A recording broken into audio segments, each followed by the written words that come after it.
Good morning to all traders and welcome to this Wednesday's market insights video on, well, we're going to have a look at the metals actually, gold, silver.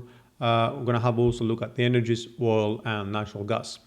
Now, when it comes to headlines, we know that the situation around or news around the stimulus package and also Brexit are popping out.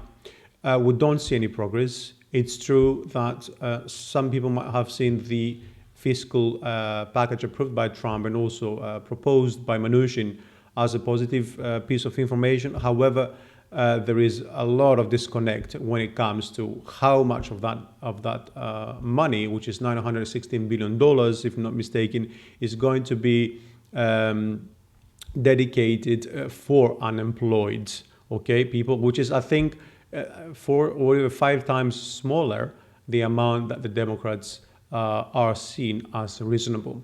Now, when it comes to Brexit, we do know the latest moves from Boris Johnson. Now he's actually traveling to Brussels to discuss before the EU summit starts. We haven't seen any progress there.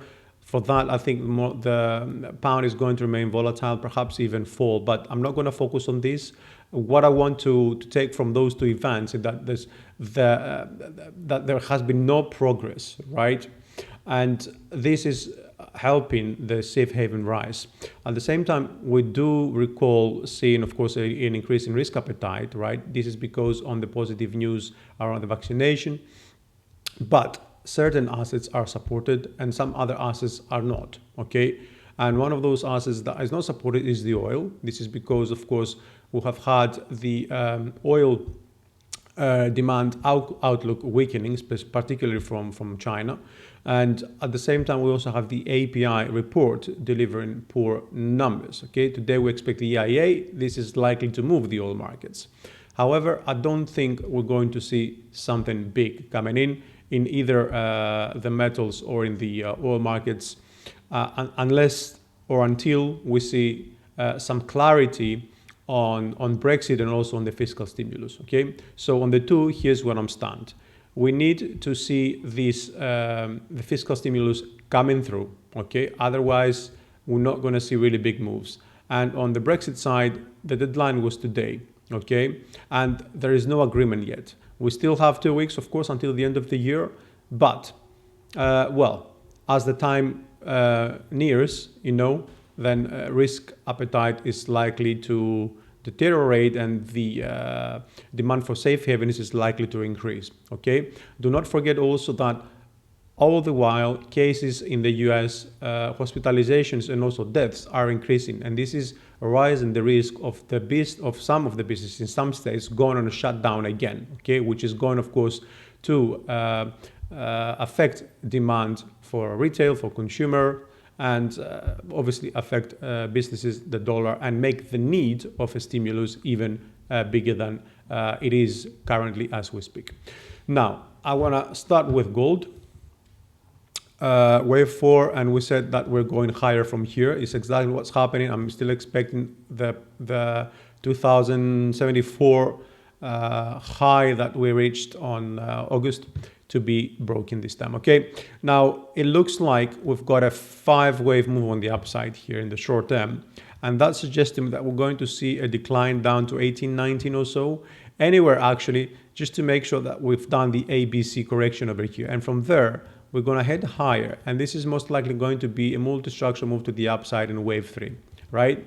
So it could be a 3, it could be a 4 and a 5, okay, or it could be a case where, well, this is going to be an extended wave 5, okay, and this perhaps is going to be wave 1, and then we'll go to 2, 3, 4 and 5, and we're looking at 2500s at least for the gold. Okay, it's really going to depend on how things continue on all fronts. Okay, but mainly US stimulus, Brexit, I would say, yes, of course, and then how easy is it going to be until January 20 at least, for things to roll out as markets expect, because Biden has not yet taken the reins in the US. Okay, then we'll go for the oil. Let's have a quick look at oil, and then we're going to go on silver and natural gas.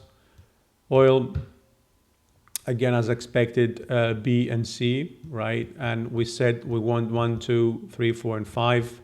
Last week I had this level as the 161, which is obviously where I was expecting wave 3 to end. We had a short correction and another move to the upside over here.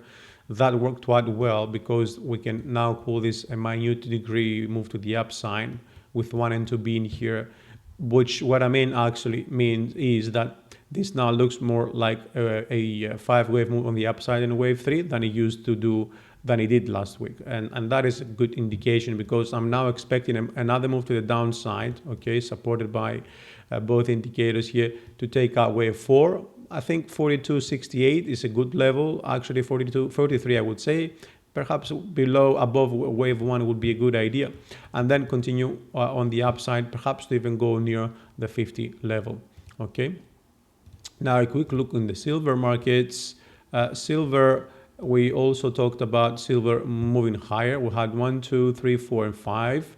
Very similar with gold. I'm expecting prices to perhaps move down to 23.56 and then continue higher. However, do not forget that on silver, I'm not as positive as I am with gold because we didn't reach a new low.